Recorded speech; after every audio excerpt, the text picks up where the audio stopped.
Hello and welcome back to the Littlest PetCast. I'm your host James, and today we are going to be looking at the episode What's in the Batter? So it begins with Sue, Jasper, and Blythe walking out of school and are psyched because it's Friday. Sue wants to go to the park with everyone, and Jasper joins in, and Blythe is thinking about it, but then Roger comes to pick her up. Blythe is surprised by this, but joins Roger and says she'll join in with the park activities later.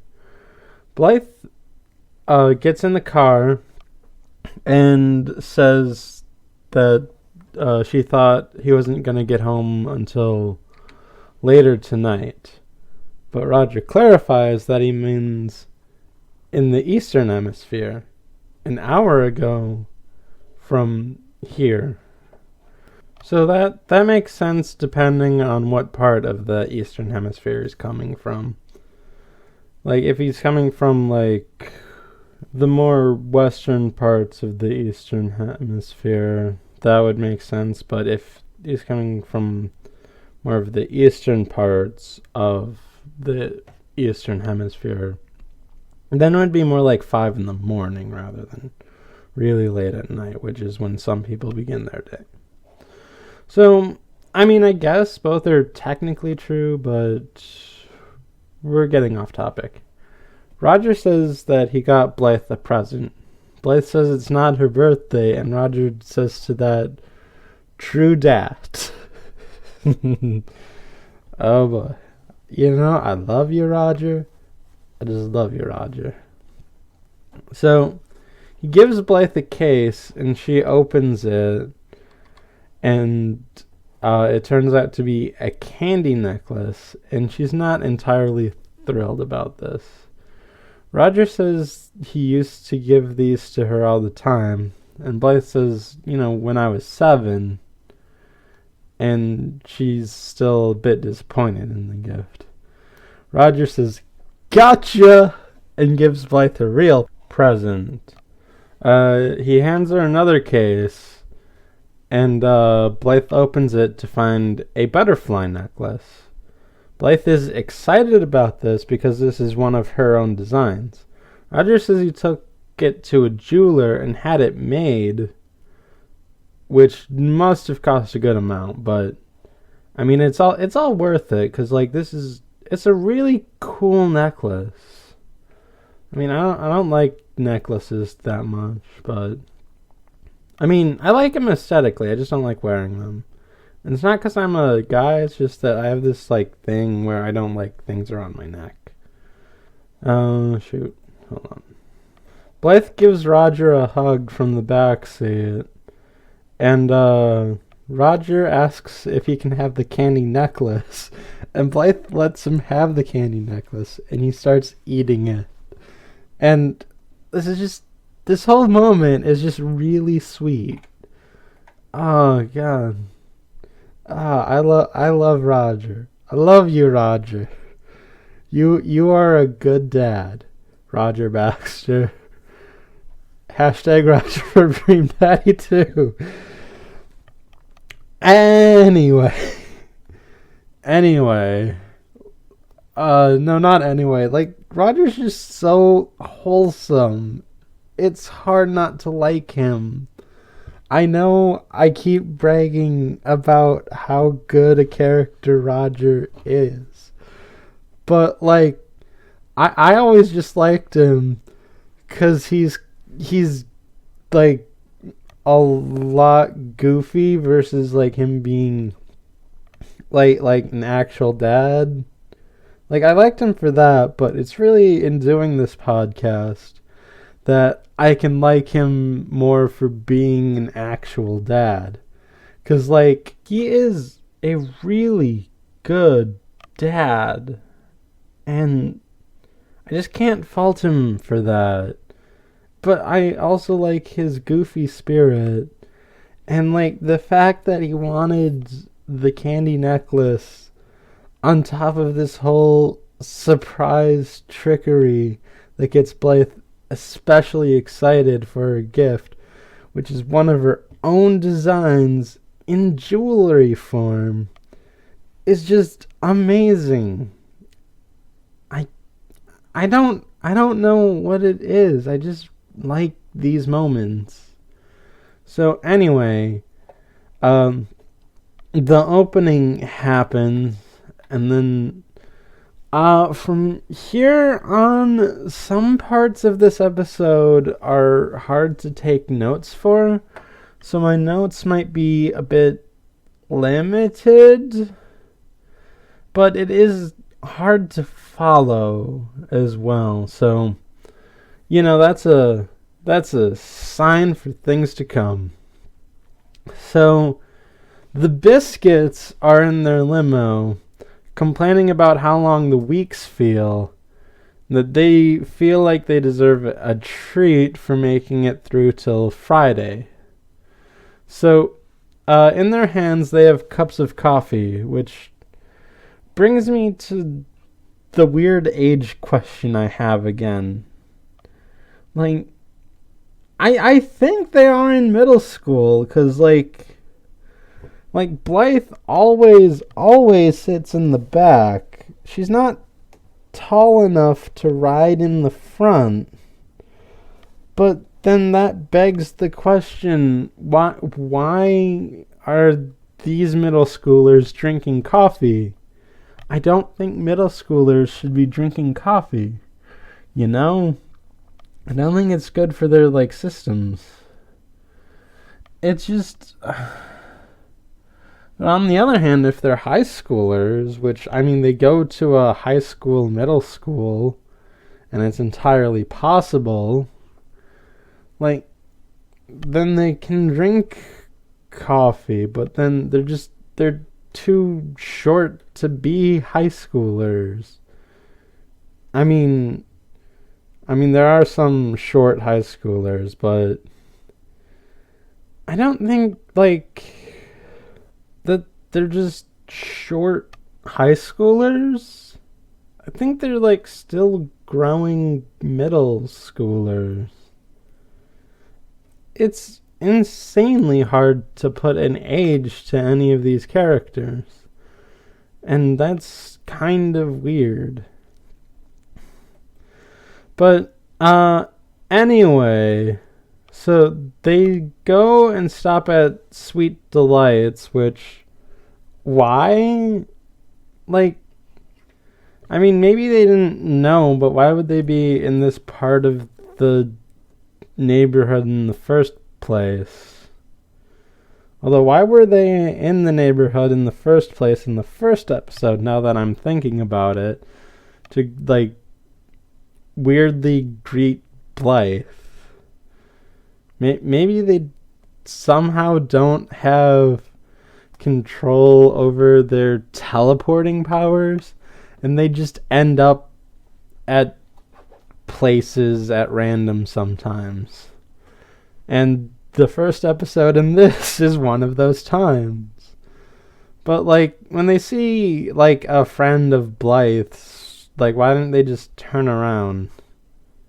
Well, okay, that's actually kind of explained later in the episode, but we'll get to that.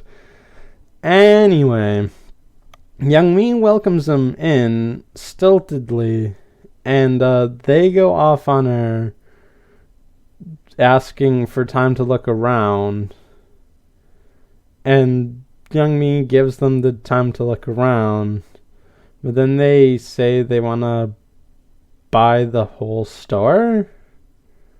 Again, this part is hard to take notes for, because, what is happening? What is happening in this episode? So, Whitney tells Brittany that they should hold a party, and that, them saying to buy the whole store gave her the idea to just throw a party. So they then remember the last party they threw, in which they text each other from a few feet away about how great the party was at the party during the party. I don't get it. So they do that again in the store, And Youngmee is like, what is happening? Which is a sentiment I agree with. I don't get it. So then we cut to Buttercream in the kitchen with the pets alone. Why? I mean, I know what's going to happen, but why are they alone in the kitchen? The last time that happened, things did not turn out well. Like, I don't think those pets should be allowed to be alone in Sweet Delights, let alone the kitchen, because not only did they go full Lord of the Flies, they also stole a truck twice when they were alone with Sweets. Like, them being alone anywhere near Sweets should probably be prohibited, but we're getting off topic. So Buttercream is showing the pets the new mixer they got, and Buttercream asks if they want to see it in action, to which Russell says yes to. So Buttercream turns on and jumps on top of the mixing part, and it's going slow, so Buttercream can just have fun swirling around on it. Minka then takes a peek in there to see the batter and is reminded of paint. Minka stops the mixer, which demonstrates some level of smartness among these animals who are doing something kind of stupid right now. Take some of the batter and paint a painting on one of the oven faces or something. Okay, so then Sunil says that that's batter and not paint, but Pennyling starts licking it off and says it's better than paint because it tastes so good, and everyone else joins in. So again, they're in the kitchen eating sweets alone. I wouldn't trust that. I don't think anyone should. So in the shop, the Biskits have hit a crossroad because Brittany says that they have nothing to celebrate. And Whitney says that they can't just hold a party for no reason. Which, I mean, they can. They're wealthy. Parties are held all the time just because of wealth and stuff. I don't see why they don't think they can't have a party for no reason. Like Pinkie Pie can't have a party for no reason because otherwise she would just throw parties all the time and they wouldn't be special. But the Biskits could just throw a party whenever they wanted to just flaunt off how rich they are and how everyone should love them. Those are two different things that I don't get it. So Brittany figures that their birthday just happened relatively soon ago, and that their half birthday isn't for 3 more months, which Whitney immediately follows up with, they can throw themselves a quarter birthday party. The joys of being rich enough to do that. Oh boy. Anyway, the Biskits go to Youngmee and says that they need 200 cupcakes for tomorrow. Youngmee says that they don't know if they can handle that order, but the Biskits threaten to take their business elsewhere, but Youngmee then agrees to taking on this monstrous order. So the Biskits leave, and Blythe walks in and they bump into each other, and the Biskits drop their coffee cups. So the cups don't spill and clunk when they hit the ground. So I think they're empty. So my new question becomes, did they just drink it all and not throw it away right away? Or were they just for show? Like, to show how cool they are. Like this, are they carrying around coffee cups the same reason that guy from Fault in Our Stars, carries around a cigarette? I'm not actually doing this unhealthy thing. I'm doing it to be cool. This coffee cup is a metaphor for how cool I am. And they just want to portray how cool they think they are to everyone. And,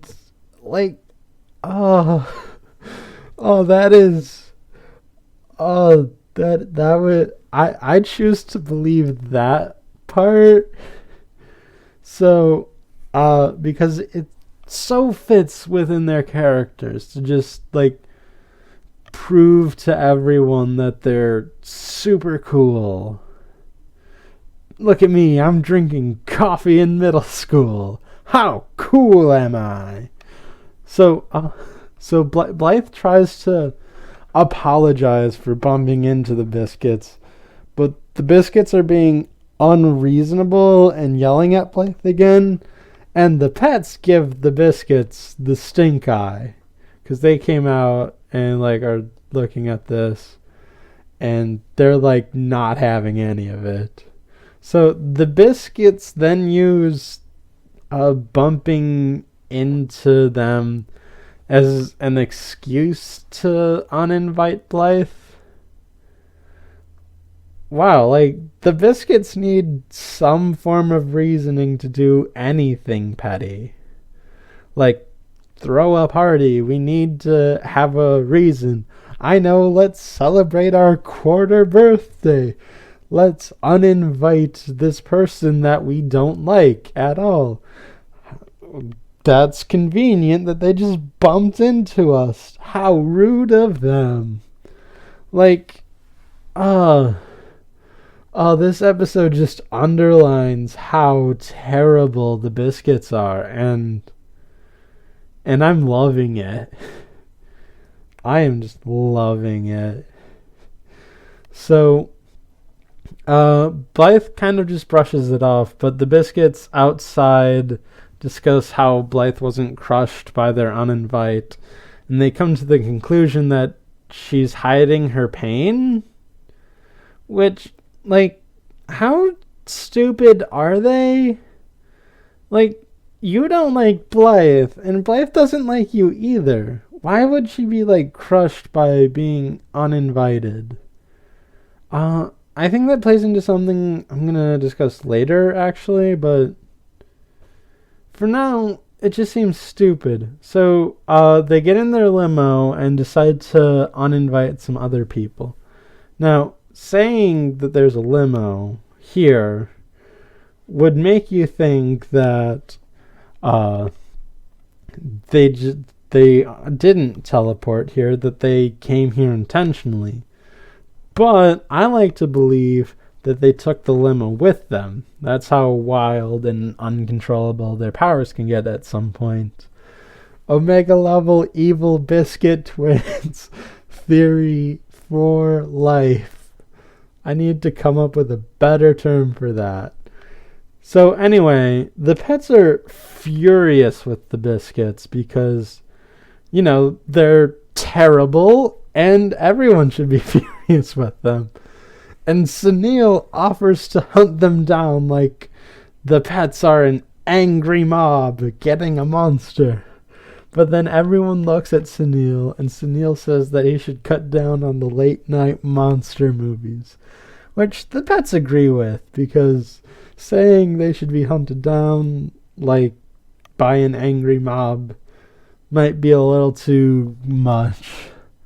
So Minka notices Blythe's new necklace, and Blythe shoos her away because she wants to talk to Youngmee.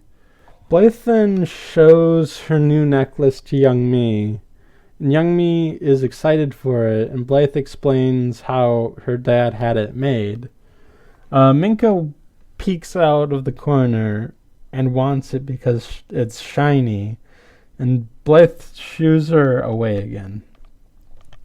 And Youngmee is impressed with the necklace and how it got made, but depressed because she made a deal with the devil biscuits to make 200 cupcakes by tomorrow.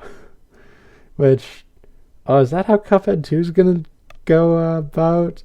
It's Mugman that makes the terrible deal this time? Maybe. Blythe asks why she needs to make 200 cupcakes, and Youngmee begins to explain, but Blythe says she knows about the quarter birthday party. Yeah, and Youngmee asks why, and Blythe says that she was just uninvited to it. Youngmee and Blythe fake their sadness over not going, and then Youngmee brings on the real sadness because she has to make 200 cupcakes, but then Blythe invites herself to bake with her. And then they call Sue and Jasper to help as well, and decide to have their own party, a baking party, with blackjack and ladies of the night. In fact, forget the baking party.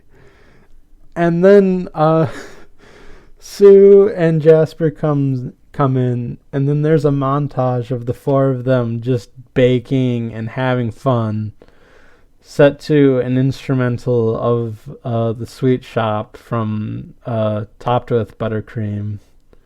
Like, this is a really nice montage, and I think it's like one of the best writing pieces in the show, even though there's no dialogue, and it's just action all the time. And it just conveys how close everyone is, and just like how they're like having fun while baking. I'm not going to go over the whole montage because I think it's worth seeing on your own.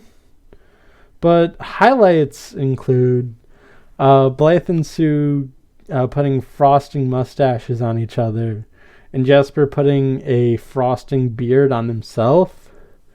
Youngmee accidentally hitting Blythe with some batter while she's mixing, and then Blythe fires back. And then Youngmee takes cupcakes out of the oven, and Jasper takes one, but it's hot, so he can't hold it, so he throws it, and it goes down Sue's shirt, and she gets it out. She throws it at Jasper, but hits Youngmee, and then Jasper pops up, but then Sue throws a bowl of batter at Jasper, which hits him in the face. And then Youngmee pushing Blythe on a cart while she goes about sprinkling the cupcakes. Like, this is a very fun montage, but it also is a bit weird because it shows a show that could have been if it wasn't also about animals. Just like, this montage just shows how good of a chemistry these four characters have, and like how like fun it could be to just have a show with those four. I just find it a tad odd that like some of the things I'm saying are the best parts of the show, a show called Littlest Pet Shop, have nothing to do with the actual pets. I mean, like, there are some pretty good pet moments, like, in the episodes, like, but at the same time, there are an equal amount of non-pet moments that I would just slather my praise on. So, I mean, it is weird, but I don't think it's a bad thing entirely, Because, again, there are good moments involving pets. It's just, I don't know. Like, trying to figure out a balance might be a bit hard. So, by the end of all of this, everyone's tired except for Youngmee, who's still going at it. And Blythe mixes some more batter, but doesn't realize that her new necklace is in the batter being mixed in as well. So, the next day, Minka and the rest of the pets are in Blythe's room, and they wake Blythe up. Blythe says she's had a rough night, and Minka really, really wants to see Blythe's necklace. And everyone else came along to make sure that she doesn't wake Blythe up, which, kind of failed as an operation. Although a failed operation is going to be like a running thing in this episode. So Blythe reluctantly agrees because Russell points out the sooner Minka gets to see it, the sooner she can get back to sleep. So Blythe gets up to show her the necklace, but Minka points out that it's not there. So, so for as much as, the chemistry of the four characters is on well display in the montage, Blythe probably wouldn't have noticed that her precious necklace is missing if Minka wasn't there or interested in it. So, I guess the pets are necessary for, some things. Again, it's hard to find a good balance, And, I don't know, thinking about it now, I guess, they find a good balance, sort of. I don't know, this whole thing is just a bit strange. But, whatever. Let's move on. Blythe searches the bed, knocking the pets off of it. And then she picks up the mattress in hopes of finding it, but the mattress proves to be a bit too big for her, so after a few seconds, it topples onto her, and Blythe screams in agony that her necklace is missing. In the pet shop, she says she looked through her apartment but couldn't find it. The pets say that they looked in the pet shop and couldn't find it. And Buttercream says that she looked in the sweet shop and couldn't find it either. So they come to the conclusion that it is in the cupcakes already, and Buttercream does her weird, what spinning ear thumping cross-eyed thing after saying something odd about how, not only will they get, good cupcakey, marshmallowy flavor goodness, but also golden goodness as well. I don't know. So, she then informs Blythe that the cupcakes are already on their way. Blythe is determined to get them back and asks everyone to join her in Operation Cupcake, cooking up pastries, casually avoiding known enemies. I know they're a bit too old to be in The Kids Next Door, but just let me have that. So, Blythe asks Youngmee for the first phase of Operation Cupcake to make 200 more cupcakes and switch them out. But both Youngmee and Blythe look like they've got hit by a truck, but they do it anyway. So there's a second montage of the two of them just doing it, but it's more sloppy and it's to a slowed down instrumental version of the Sweet Shop. So they do it, but they are a lot more out of it than usual. So Blythe says it's time for phase 2 of Operation Cupcake. So at the quarter birthday, the Biskits are playing an instrumental version of BFF from Penny for Your Laughs, the song they used on Blythe to control her for a bit. I was going to ask why, but after saying it out loud, it makes sense. They want to control all the people at the party, and so they use their own hypnotic song powers to do it.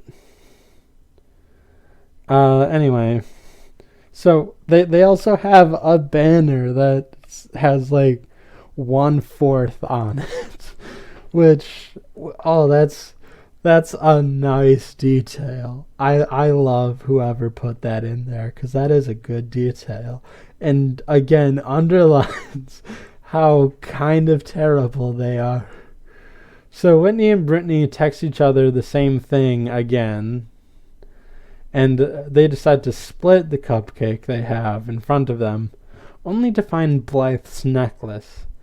They wonder what it is, and they deduce that it is one of their quarter birthday presents from their dad. But they don't like it, and Brittany wants something better for her quarter birthday. Wait. Yeah, no, I got that right. I by the end of this note-taking session, I kept confusing which twin is which. It is hard. So, Brittany says she wants something better for her quarter birthday because it only comes a few times a year, which it doesn't. It only comes once a year. Like, you have your quarter birthday, your half birthday, your 3/4 birthday, and then your birthday, if you want to break it down like that. So, anyway, they think their other presents are in the other cupcakes, which, I mean, it makes sense. It's a fun thing to do, and, you know, the Biskits seem like the type of family who could afford to put 200 gifts in 200 cupcakes. So, anyway, at the front door, Blythe and Youngmee come in and are stopped by the guard. They explain that they have cupcakes, but the guard said that they were delivered earlier. Blythe says that these are surprise new cupcakes, but the guard says he wasn't told to expect surprises. But then Blythe goes on a fast-talking tangent about what a surprise is and how it's not much of a surprise if you're told to expect surprises. And this works, and the guard lets them through, but asks them to be quick because Whitney and Brittany don't like the help being around for too long. So then it turns out the pets are hiding in the cart, and Pepper begins stinking up the place because she's nervous in this close quarters. Pepper and Russell argue about the stench, and Pepper points out that at least I'm not the one in danger of impaling anyone. And they continue to have this conversation, but Blythe pops in and asks them to be quiet. So Blythe and Youngmee make it to the cupcakes and begin switching them out. The Biskits spot Blythe, however, and think she's trying to join the party and believe their idea that she was masking her pain. Honestly, they are so full of themselves. So they decide to intimidate Blythe, and they begin to, and they point out that they don't know Youngmee's name, which is why they might not have known that she was friends with Blythe, but they know she hangs out with Blythe. So the whole, why did they go there in the first place if, like, a known enemy is there? They are not casually avoiding known enemies, but then again, neither are Blythe and Youngmee exactly. They're trying to, and getting them out of their face as quickly as possible And Blythe is explaining she's just switching the cupcakes, but they don't quite believe her. They also don't know that people bake cupcakes, or that people bake at all, because Blythe said that we baked you new cupcakes, and they're like, people bake? Since when? And then Youngmee says, since forever. And, I'd argue that to make this show, people would need to bake, if you know what I mean. Anywho, Blythe tries to convince them that these cupcakes are better, even though they're lopsided and are kind of a mess, and that she's just trying to be nice. But the Biskits use logic for the second time in this episode to deduce that Blythe can't just be nice to them. They have a private conversation to determine what Blythe is after. So they believe that she's after all their presents that are in the cupcakes, which is the third time they use logic, kind of. I mean, they used logic to come to the wrong conclusion with hiding cupcakes, but it's a logical conclusion to come from. And they come to the right conclusion to thinking that Blythe isn't doing this just to be nice. So there's like wrong conclusion plus right conclusion equals wrong conclusion for third thing. So whatever. They go back and demand the old cupcakes. Blythe insists on the new cupcakes, and they begin to do a tug of war with the cart, with the Biskits wanting the old cupcakes, and Blythe and Youngmee demanding that they have the new cupcakes. So this slides the pets in the carrier around uncomfortably so. And then Minka peeks out the door and sees a cupcake fall out. Also happening, a good song is playing over the system. It's an instrumental dance song, and it sets the tone for what happens next. And I kind of like it.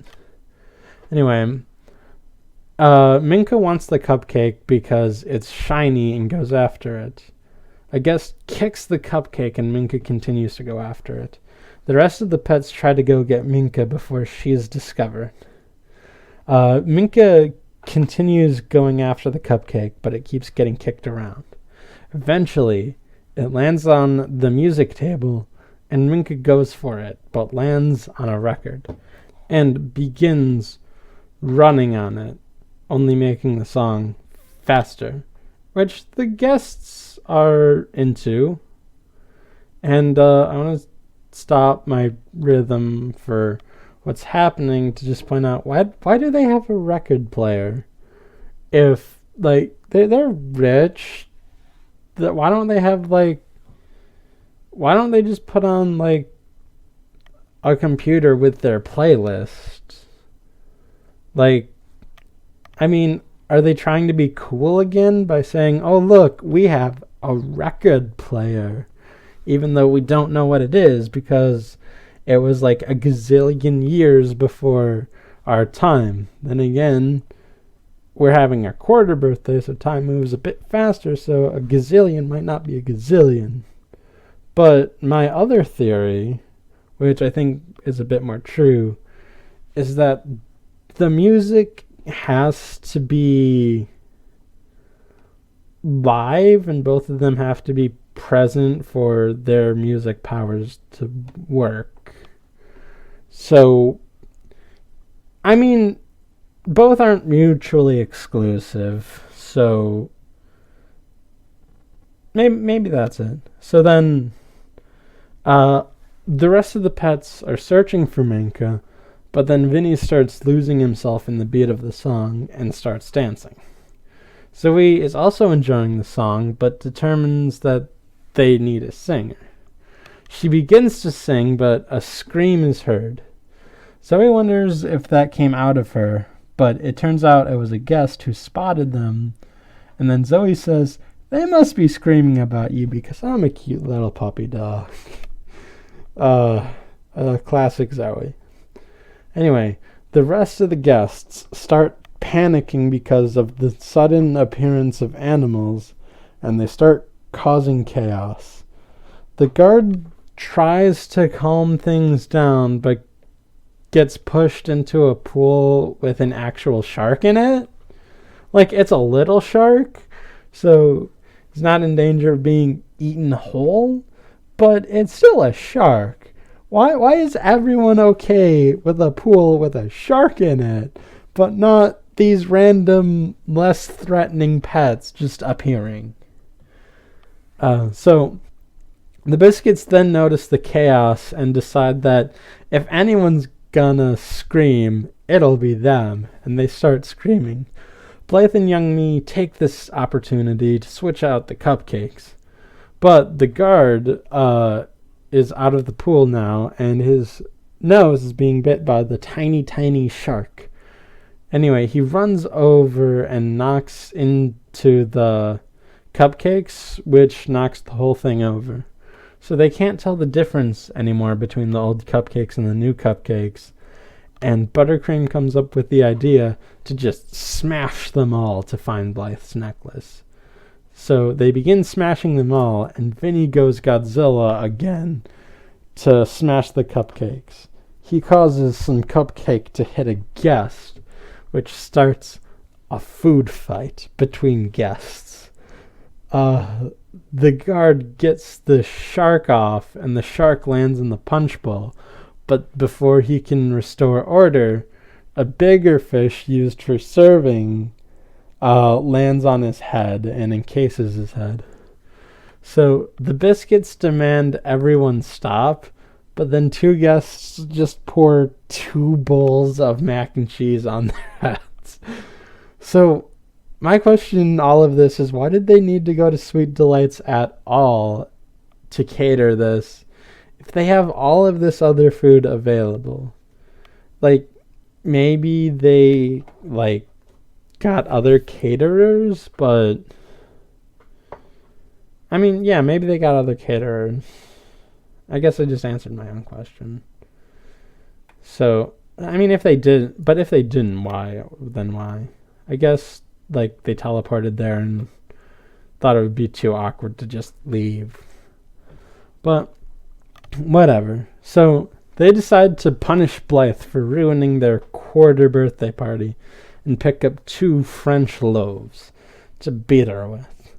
Blythe explains what happened with her necklace falling into the batter and apologizes for making this mess, which is the civil thing to do when you've ruined someone's quarter birthday party by starting a food fight accidentally and incapacitating the guard accidentally.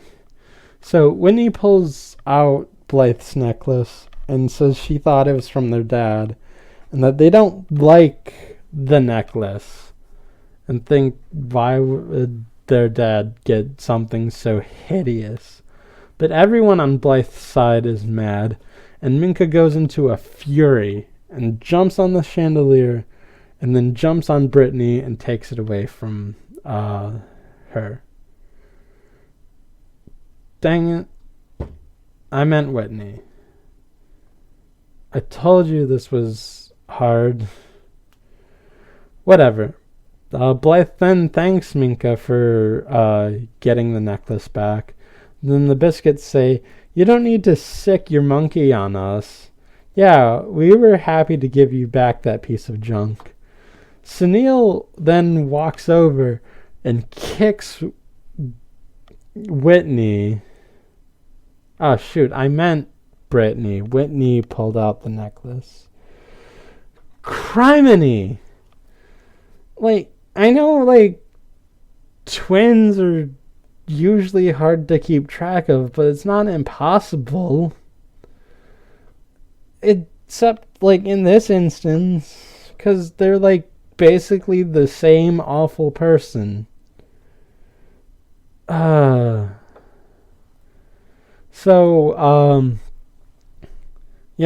Sunil walks over and kicks Whitney, and they freak out more. and the Biskits demand that Blythe leave. Blythe explodes on them and saying that the pets here and her necklace have more value to her than they could imagine anything having value, because they're just shallow, hollow people. So, Brittany says that Blythe is weird, and Whitney says that she was just going to text that to her. So, okay.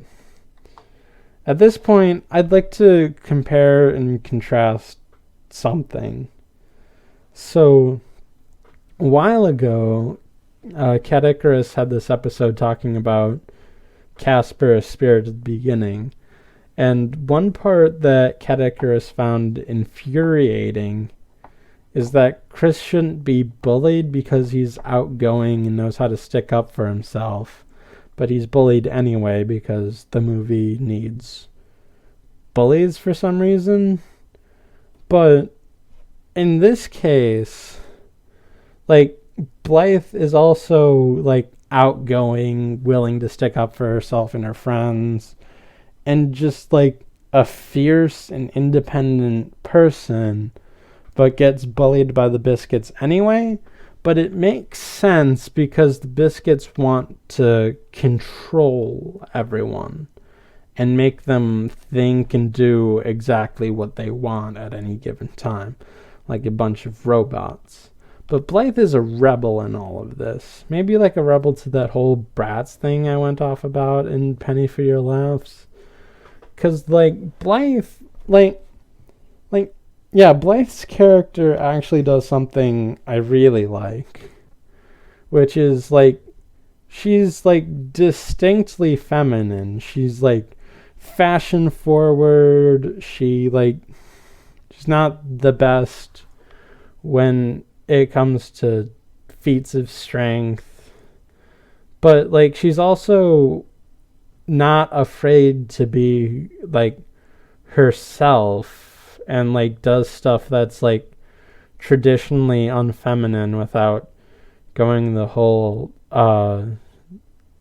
strong female protagonist that you kind of see in some lesser forms of media where, like, it's, no, I'm not proud to be a girl, I want to be dude-like. But Blythe is proud to be a girl, but she's also not afraid of making messes and getting deep into stuff and just being overall creative and fun and a wonderful person. And, like, with the the Biskits, is this intentional? Because, like, I don't know. The Biskits are, like, trying to be the ultimate form of femininity, but Blythe is just proud to be who she is. And, like, who she is, like, some of it's feminine, some of it's not traditionally feminine.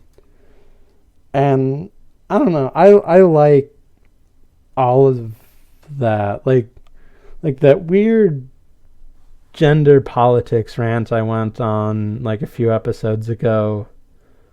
Like, sometimes it works in their favor, and this is one of those times. Like, I don't know, like, yeah. Like, I mean, some people enjoy being tomboys or whatever, and that's fine.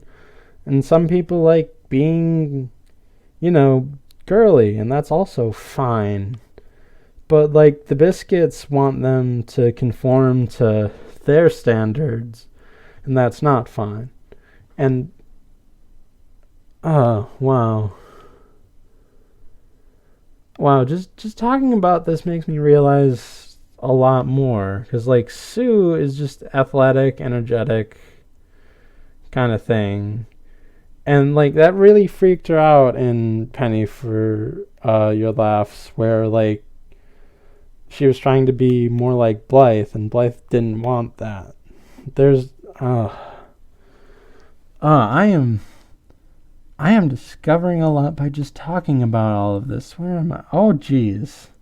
I did not expect this episode to be longer than 50 minutes, but I just hit the 50-minute mark now talking about all of this.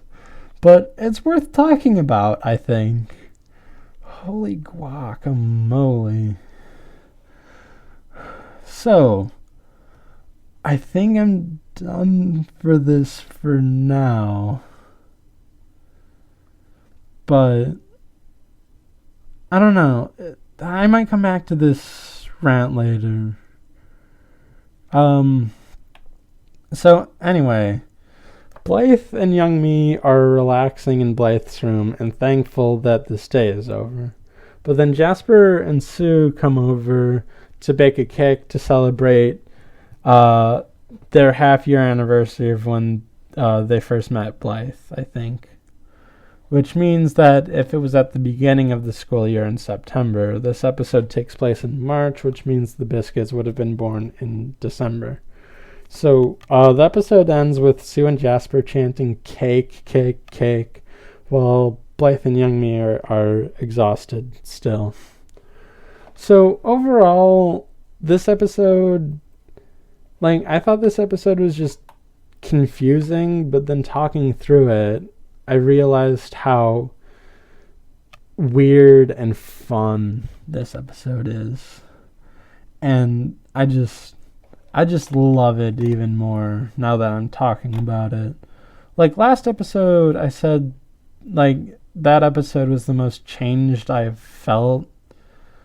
But this episode, well, not the most changed, it certainly highlights how, like, you think about these episodes from just watching it to taking notes to saying it out loud. Like, this whole process has been enlightening to some extent. So, anyway, that will be it for this episode. Be sure to leave a comment or a rating on Shout Engine, on Apple Podcast, on the Google Play Store, and wherever else RSS feeds go when they are stuck inside a cupcake. Anyway, join us next time for the episode, What Did You Say? Thank you.